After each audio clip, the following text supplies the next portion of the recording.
It's also a 4-seater. Yeah.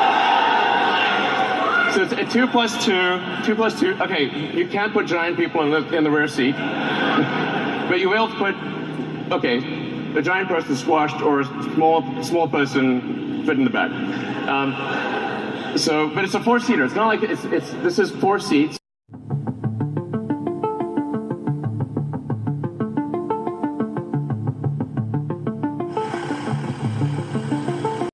What's going on, guys? It's Corey from iRoxy Nation 87.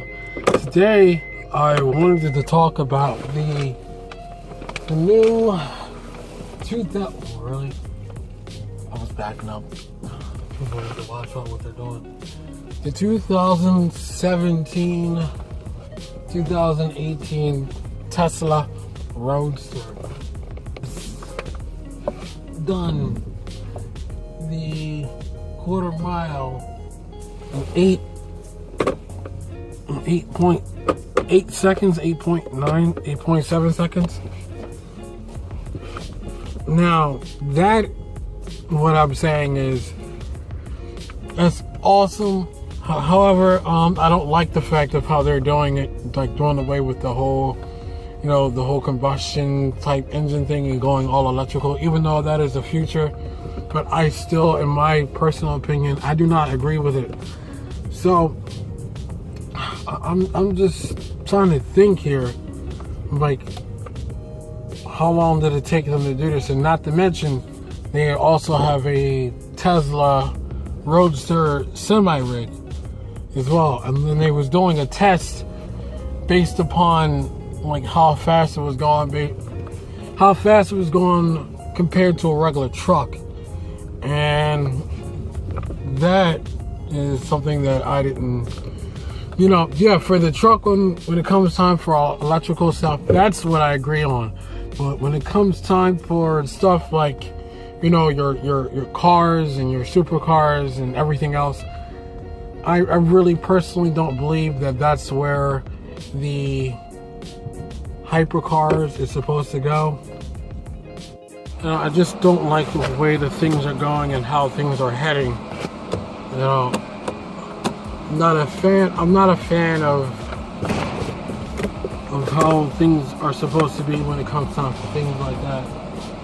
So the way that I think it should be is with the old diesel trucks and the old things of how the trucks are blowing the coal and everything else. That's the main thing that needs to be changed when it comes to for that situation, because when you look at it, it's really the old trucks and the old things. Like I said, it definitely does suck that the cars nowadays are going all electrical, and it really does suck when the cars die. You know how much you're paying for batteries, right? You're paying at least a good $3,000-$4,000. Maybe $5,000, depending upon the car, to get a new set of batteries. When you can go, for a simple battery, which is like $100 and something bucks, close to $200, or just basically how your regular engines are. Now, as I said before, I'm gonna be bluntly honest. I think I call it bullshit. I don't think it's gonna be really open to that car is gonna be open to the public that much. Because if you think about it, if it has all that speed and all that power, and it can do the quarter mile in that time, the last thing that you need to do is have it in the wrong hands when somebody's immature and young to drive it, and then end up messing it up and crash it. Like a lot of these Mustang owners when they have a car and they crash it. Because they don't know how to handle the power, they're immature with the power, they never had a rear-wheel drive car before. And this car is projecting 250 miles per hour top speed. So, yeah, but I still disagree. Because when it comes time for the hypercars, I gotta talk louder. When it comes time for the hypercars, then that's when the hypercars want to, have a lot of money into it. No, and not a lot of people is going to be able to handle that type of power when it comes down to it. So that's why I'm like, when it comes down to it, I don't think that, you know, it should be a production car, because there's so many drawbacks to it, and there's so much that could go wrong with it, that I don't agree with the whole, you know, future and the things in the future as far as the battery-operated electric cars. You know, I think, you know, it should be, like I said, pointed towards the diesel, the diesel and the old truck community, is because the diesel and the old truck community, and plus not to mention the organizations and the businesses that has the large smokestacks and has everything else, they're the ones, if you want to take this to the next level, they're the ones who makes the economy and these organizations a lot, you know, makes the environment worse. It's not the cars. I mean, if you put 1 million cars in one area, maybe you're doing something, but that's literally 1 million cars. So what good are a couple of cars in one area going to do compared to one huge building? So if you really look at it, you gotta look at the semi-rigs, you gotta look at everything else that really destroys the environment. So if you were to take, let's just say you would take a V8, okay? There's V8 batteries out there. And let's say a Hummer H2 to make it even worse. And then you throw, okay, what's the difference? The H2 or that old semi-rig that was driving down, you could see a black smoke up in the air, blowing coal. I'm all for blowing coal, but, you know, to a certain extent, you be mature with it. But you just got to really look at everything else. You got to look at all the aspects and not just one, because that also, switching the cars to the hybrid also bashes on the car community for us. And there's not going to be like a drivetrain, and there's not going to be an exhaust or intake or anything else that you can use to upgrade for the car, you know, because a car is a sport thing, and it's for fun, and it's what people love doing. And you won't have that when you're having a bunch of hypercars. And let's just say you get a hypercar, well, not hypercar, let's say you get an electric car for your birthday, okay, and you just turned 18. When the battery dies, do you have $4,000 or $5,000 to put out to get a new battery? Because I know somebody that had to spend $8,000 for new batteries for their car. So that's what I'm trying to tell everybody, because it's too many drawbacks. And plus, people think it is cheap. It's not cheap. It is expensive as hell when it comes time for the batteries. Plus, not to mention, if something breaks down in the car, you yourself cannot fix it. You have to call a local shop so a shop can actually take it in and fix it, which is going to cost even more for you and cost a lot more, so you yourself can get back on the road and start driving, compared to your combustion engines, where if something breaks, you either have a backyard guy that can do it, you have a couple of buddies that can do it, or you can go to the shop, and a cheap shop can go and do it for you. So that's my personal opinion of what I can talk to you, rather based upon this hypercar and the Tesla Roadster. And I think, you know, my opinion is not going to matter. They're still going to do it anyway. They're going to say, what's one guy going to do, and everything else, you know, fuck this guy, you know. They're not going to pay attention to me. But, and plus, not to mention my channel's smaller than a speck on a crumb.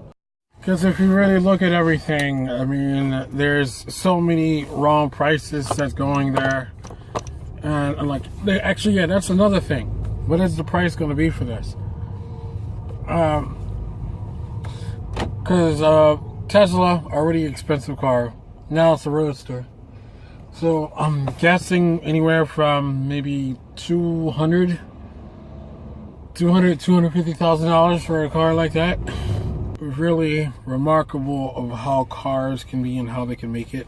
But like I said, I agree with the cars, but I do not agree with the hypercars. I mean, the hypercars. I don't know why I keep calling them hypercars.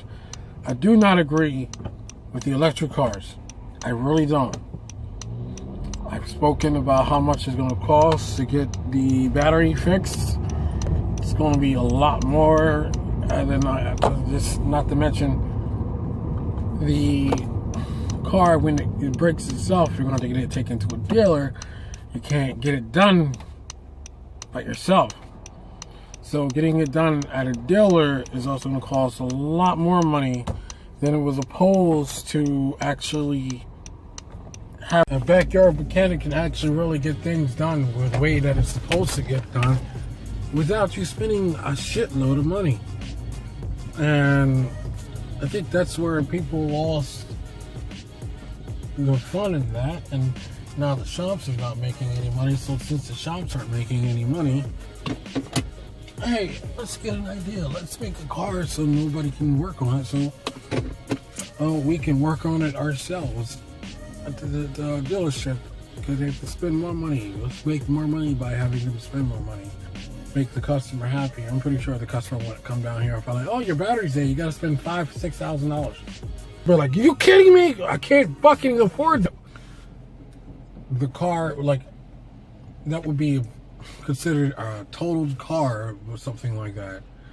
And it's just like, literally, it's just like no point of even having a car that's gonna do that. Plus, not to mention the fuses and all the electrical components that's on there, that some of them could fail. You don't know what's going on.